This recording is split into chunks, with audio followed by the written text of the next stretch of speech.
Former White House press secretary for President Trump, NewsNation contributor and host of the Sean Spicer Show. Sean, I, for the life of me, can't make sense of any of these takes from the media. It's not going to make our job any harder when our job was always to not say somebody raped someone when the court said they didn't. Period. Full stop. Markie Martin for I don't understand it. I thank God. I mean, you, Markie Martin for the win. Honest to God, what a bunch of bedwetters. It's going to make our job tougher because we're actually going to have to do our job. I mean, the job of the media is to tell you the facts, the truth. And the idea that they're all whining that ABC got caught lying exactly and specifically how you just put it should actually send shivers up their spine that somebody lied and was not held accountable. When ABC is held accountable, that's good for media. The idea that they have to go do their job in a responsible, truthful way is something that media should applaud.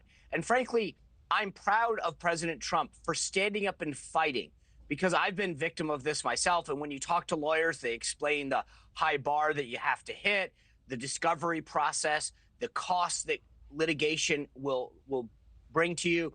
And so President Trump had the resources to fight and win, and he showed us a path forward. That's huge for us. But the idea that the Washington Post and Chuck Todd and Chris Cillizza and Jim Acosta are all wetting their pants just shows you what kind of so-called journalists they were in the first place. Do you think there would have been a settlement if Trump hadn't just won? No. I mean, I guess why is this time different? ABC and Donald Trump, we've seen the movie before. You think this time they said, oh, we're just going to give up real quick? I don't think so. They knew they were wrong. Everybody knew they were wrong. George Stephanopoulos lied, right? He was on that program, just so viewers remember, going back and forth with Nancy Mace, a representative from South Carolina, and he kept asking her how she could support Donald Trump when he had been convicted of certain charges that were not true, and she was pushing back. George Stephanopoulos knew the truth, and yet, despite that, he continued down the path. That's lying. That's not journalism. That's what pundits might do. They get corrected by hosts, by the way. So the idea that a bunch of these guys that talk about democracy dying in darkness, the spread of misinformation, the pursuit of the truth, they just got caught. And I'm glad, because I think that journalism suffers when people get away with lying and maligning people falsely. So we also know that Trump is still suing CBS, right, for $10 billion for the 60 Minutes interview, the sit down with Vice President Harris. Do you think this leads to a trend of politicians suing news organizations? Maybe, but remember something that I said, Markie. I mean, when you approach a lawyer and you say, I want to sue, I want to sue Markie Martin for this interview that we had because I don't think she treated me fairly.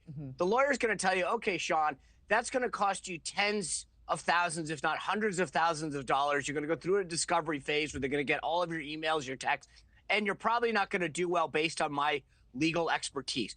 And do you really want to do that? So the point is that there is a deterrent to filing bad lawsuits. It's going to cost you money. It's going to cost you discovery. So there's a massive deterrent if you don't think you're right and that your lawyers don't think you have a strong case.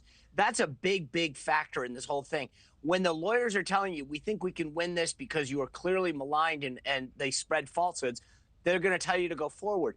But there is a huge deterrent to filing bad lawsuits in terms of the costs that's involved. So I think when he and his lawyers determine that he's been wrong and the news organization refuses to do this, I had an instance the other day where a media reporter from a web outlet called Puck lied about not getting credentialed during my tenure in the White House. I proved it was false. And yet my lawyers were telling me, okay, this is how much it's going to cost you. But I had photographic evidence that it was true, that Tara Paul Mary lied about not getting a credential in the White House. She had a picture of herself in the White House wearing a credential that was so clearly demonstrably false accusation. And yet the lawyers will explain to you how much this is going to cost to litigate. And you have to decide whether or not you want to endure that or not. Yeah.